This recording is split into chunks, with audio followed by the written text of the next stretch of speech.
Saturday morning, coffee in hand, mind wandering.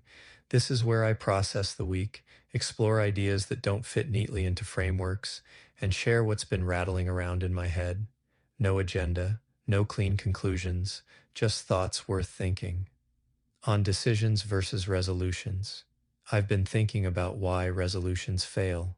It's not because people lack willpower or discipline, it's because resolutions are activity based, not identity based. I'm going to work out 5 times a week is a resolution. I'm becoming someone who moves their body daily is a decision. The first is about doing. The second is about being, and being always wins. The pattern I'm noticing: the people who transform aren't the ones with the best plans.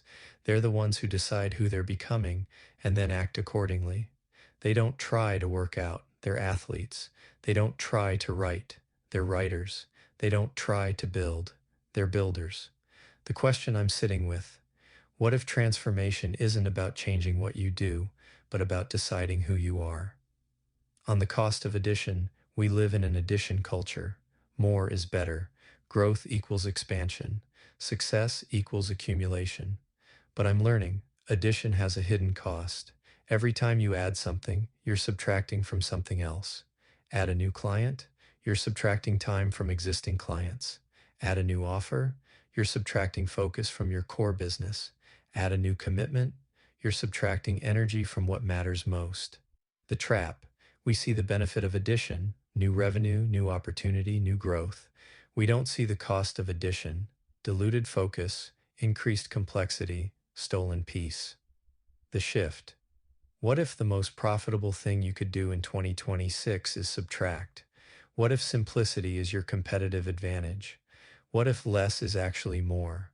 I don't have answers yet, but I'm testing the hypothesis. On identity debt and the new year every December, we're encouraged to become our best selves. But what if your best self is actually your past self?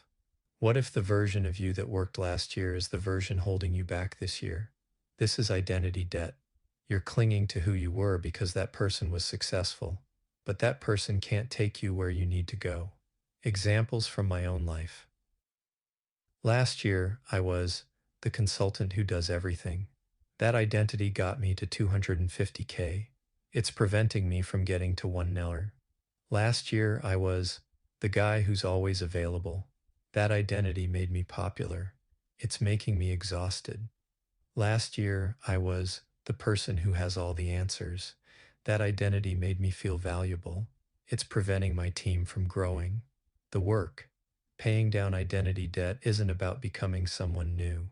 It's about releasing who you were so you can become who you're meant to be. The question: what identity are you carrying into 2026 that you need to leave in 2025?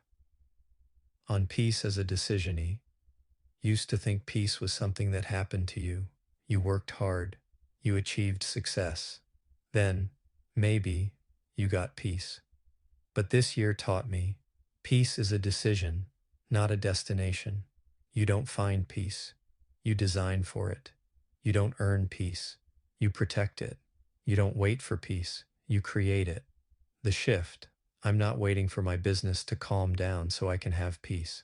I'm designing my business around peace from the start. That means no chaos clients, even if they pay well. No meetings after 4 p.m., even if it's important. No Slack on weekends, even if there's a quick question. No projects that require constant firefighting. The belief I'm testing: what if protecting your peace is the most profitable thing you can do? What if calm isn't the absence of ambition, it's the foundation for it? On motion versus momentum, again. I can't stop thinking about this. Motion feels productive. Planning, researching, strategizing. Momentum is different. It's action that compounds.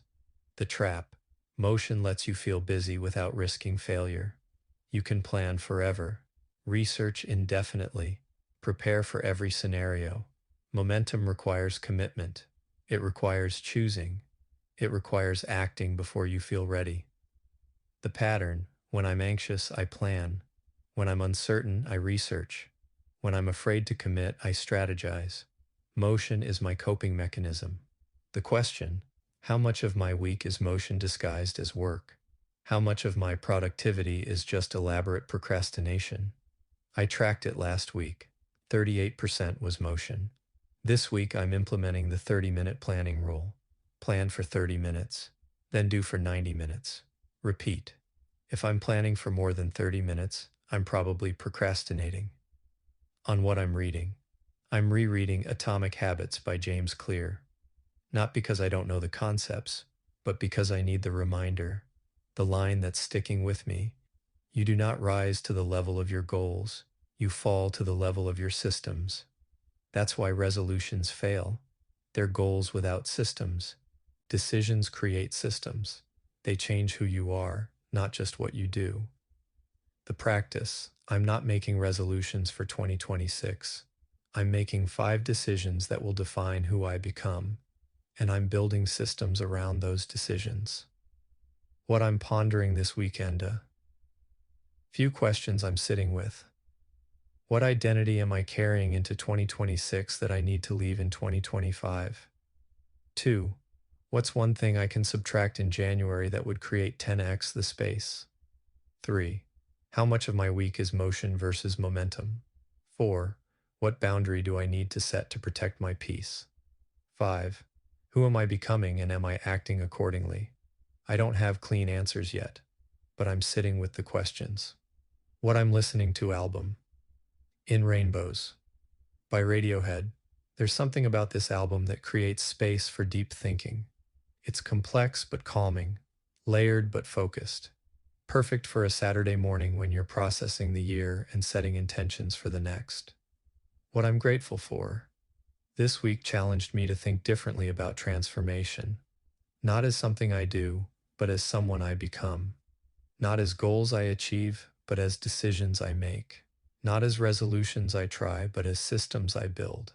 And I'm grateful for that shift. One thing to try this weekend. Sit with one uncomfortable question. Not a planning session. Not a strategy audit. Just one question. For me, it's, what identity am I carrying into 2026 that I need to leave in 2025? For you, it might be, what's one thing I can subtract that would create 10x the space? How much of my week is motion versus momentum? What boundary do I need to set to protect my peace? Who am I becoming and am I acting accordingly? Pick one. Sit with it. Don't rush to an answer. Let it marinate. Let it disrupt. Let it challenge you. Then, when you're ready, act on it. These are the things I'm thinking about. What are you thinking about? One question, one insight, one shift at a time. Grace over guilt. Always. See you tomorrow for The 3 Things I Have Learned, where I'll break down the lessons, wins, and losses from this week.